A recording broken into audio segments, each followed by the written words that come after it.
halkan waxaan ku bilaabaynaa koorsadeennii Learn Modern Excel for Data Analyst 2025. Koorsadan waxay aad cajiib ugu tahay waa latest waa kuwii wixii ugu dambeeyay oo aan koorsadan ku tuurnay.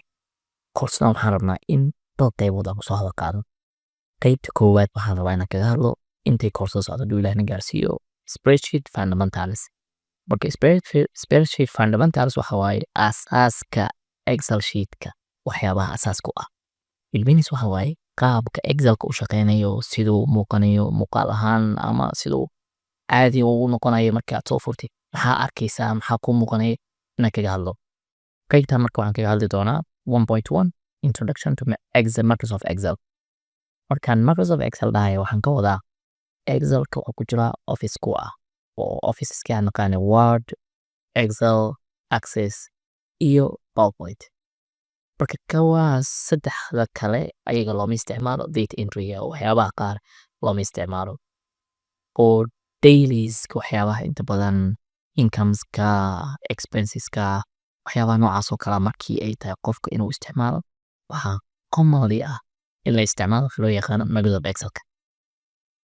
Qaybta labaad oo aan haleynahay module 2 waxaan ku hadli doonaa shortcut for navigation data in spreadsheet waxyaabaha shortcut kala isticmaalo.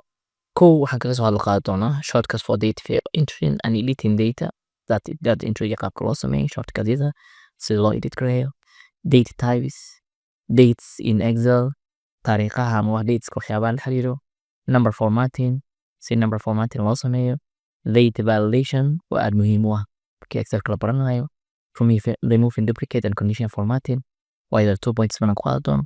2 points waxaan ku qaadi doonaa filtering data and sorting data. Intaan from 2.2 ka bilaabo 2.1 ilaa 2.8 waxaan kaga hadli doonaa shortcuts ama waxaan leenahay waa qaybo kala duwan ee ah data in spreadsheet waxyaabaha loo isticmaalo dhammaantood waa data kala duwan aan isticmaali doonaa. qaybta saddexaad waxaan kaga hadli doonaa loo yaqaano data analysis with pivot table qaabkee datada loo analyze gareeyaa iyadoo loo isticmaalayo pivot tableka. Pivot table wuxuu ku jira waxyaabaha summarizing data loo isticmaalo datada markii la rabo in la summarize gareeyo ama la soo koobo asaga loo isticmaalaa. waxaan soo hadal qaadi doonaa sida loo abuuro creating pivot table fundamentaliska sida modification loo sameeyaa ama loo bedelaa loo qurxiyaa automatic waxaan leenahay data groupingka si date groupingka loo sameeyo ama datada si loo group gareeyo summarizing value by options ayadoo mar la isticmaalayo count mar la isticmaalayo sum mar la isticmaalayo average min maximum waxyaabaha la isticmaalayo. Slicers and timelines qaabka loo isticmaalo slicerka waxaa waaye like adoo filter oo kale waa loo isticmaalaa calculating field iyo Microsoft Copilot oo ah Copilot waxa waa qayb AI artificial intelligence ee Microsoft Excel ku jiro oo ku shaqeeya qaybtan oo soo hadal qaadi doonaa. Data visualization in Excel ee qaybta afraad kaga hadli doonaa.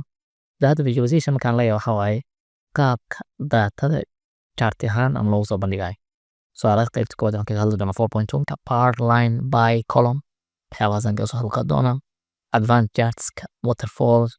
sunburst panel tree map waxyaabaha inta badan available ku ah Exceladii u dambeeyay 2021 iyo wixii ka dambeeyay waxaa ku jira interval charts oo latest ah. Interactive dashboards anoo isticmaali doona dashboard caadi ah from controls linking charting dynamic range waxyaabahaas ayaan isticmaali doona oo ah dashboardska waxaan leenahay qaabka loo control lahayo sida chartska la soo celinayo dynamic range loo sameeyo lahayo. Conditional visualization oo ah waxyaabaha inta badan conditional visualization anoo base gareynayno heat mapka sparklineka iyo icon setska. ugu dambeyn waxaan sheegi doonaa 4.5 waxaa loo yaqaano storytelling with data in Excel. Modules 5 ka waxaan ku baran doonaa advanced data analytics featureska part query qaybta loo yaqaano data extraction and transformation datada markii la rabo in la nadiifiyo data in la sameynayo.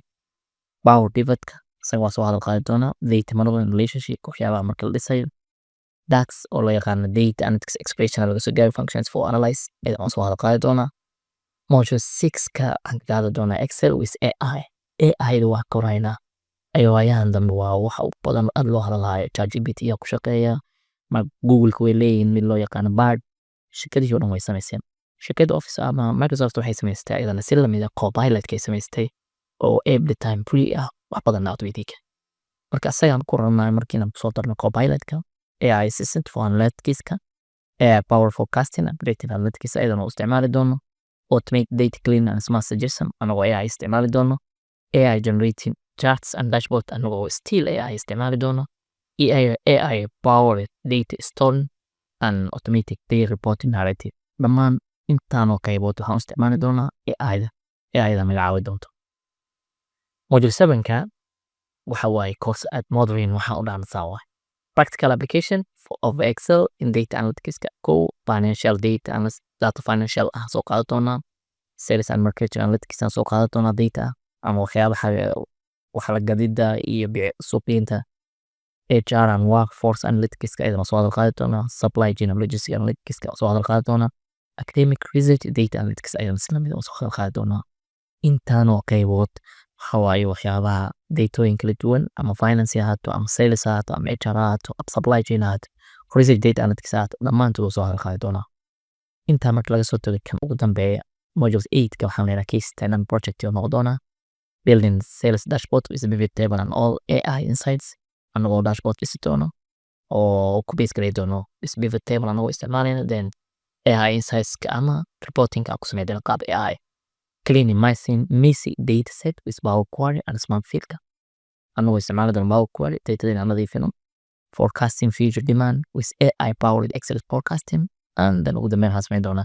automated monthly management report oo 8.4ka dhammaan waxaan hadda soo sheegay oo dhan waxaan rabnaa koorsadan doo ilaahna gaarsiiyo inaan si faahfaahsan u hadli doono